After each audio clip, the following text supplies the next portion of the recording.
I haven't told a 5-minute story in my life.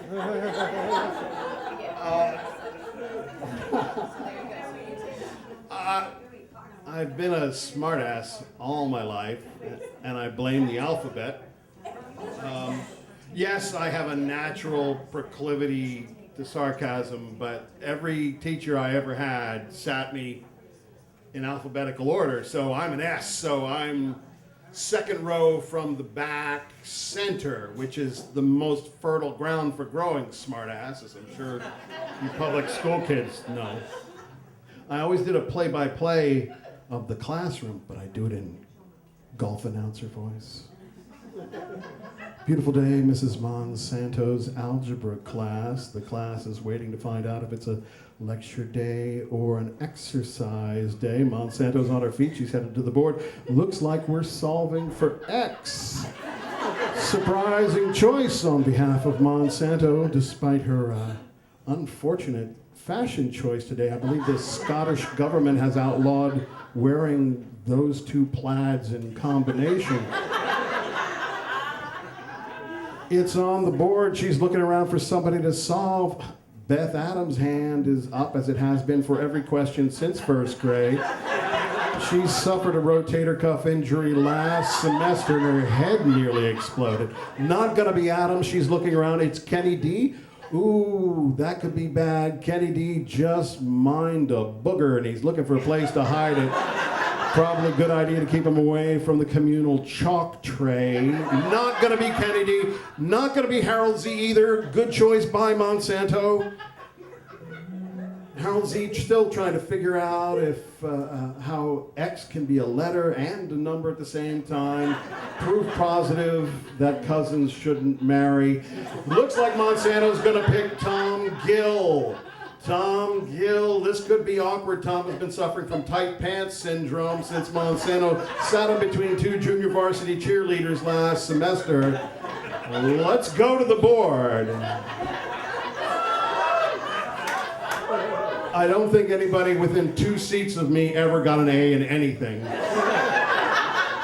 I haven't always used my powers for mocking people. I have used them for good. When my first child was born, our first child was born, my wife Bonnie was suffering from symptoms of preeclampsia, so they decided it would be better to induce 3 weeks early. So we went to the hospital, and my poor wife went through 19 brutal hours of labor before they said, hey, let's go C-section. So we go into the operating room, and this is our first child.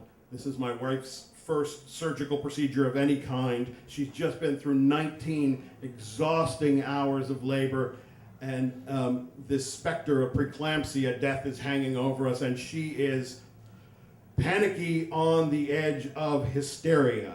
We get into the operating room, and they put up the shield so she can't see below her waist, and she starts, you gotta tell me before they cut me. You gotta tell me before they cut me. Promise me you're gonna tell me before they cut me. Don't let them cut me unless you tell me. And there's nothing I can do to help her. There's nothing I can do to comfort her. So I decide to go the other way and distract her.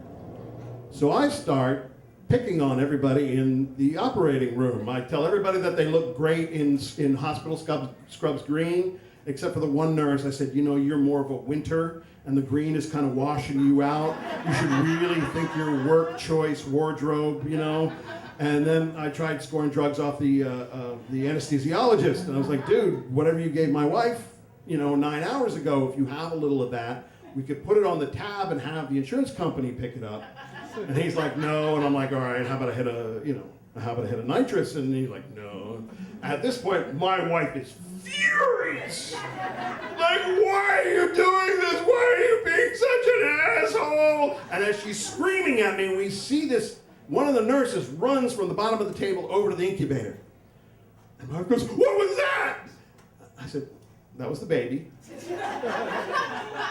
You promised you'd tell me before they cut me. And I said, yes, I know, I'm sorry. What's wrong? He's not crying. And I go over and I look at this little purple goo-covered thing that is my new son.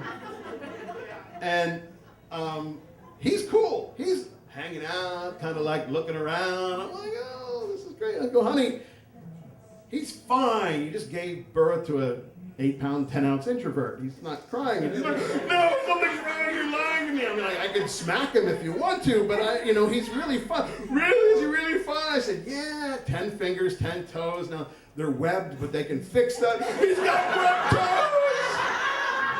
I said, no, I'm kidding. And they, meanwhile, they're on her way to sewing up, and she had been so angry at me, she forgot to be scared. A few years later, the situation was reversed. I was in the hospital. I had gone into the ER with a bloody nose that wouldn't stop, and they gave me some tests, and then they gave me some more tests, and they said, we're going to keep you, and we're going to do this test called a bone marrow biopsy. I know, it sounds like fun, but it's really not. They take this sharpened stainless steel spike, and they drive it through your flesh and muscle and into the bone looking for marrow. And they do this in the hospital room, not even the operating room. So I'm face down on the hospital bed. My wife is there. I've got this 300-pound hematologist straddling my back, and I've got an audience of interns. So what do? I sing. As he's digging into my hip bone, I'm going, the sun'll come out tomorrow, but your mom delivered tomorrow. And I look over and I see my wife has turned white, and she is a white woman to begin with, so it was a huge contrast. And what I had missed was the hematologist had turned to the interns and said, I believe I'm unable to find any bone marrow, but that's not unusual in cancer patients. Now, I completely missed this because I was busy trying to hit the high note in the second chorus, Tomorrow, tomorrow. So, a few hours later, doctor's telling me that I have leukemia. And after the word leukemia, what I hear is, wah, wah, wah, wah, wah, wah, wah, wah, wah. And the voice in my head going, yeah, this is serious. Put your serious face on, Dave. Okay, now nod a couple of times. Maybe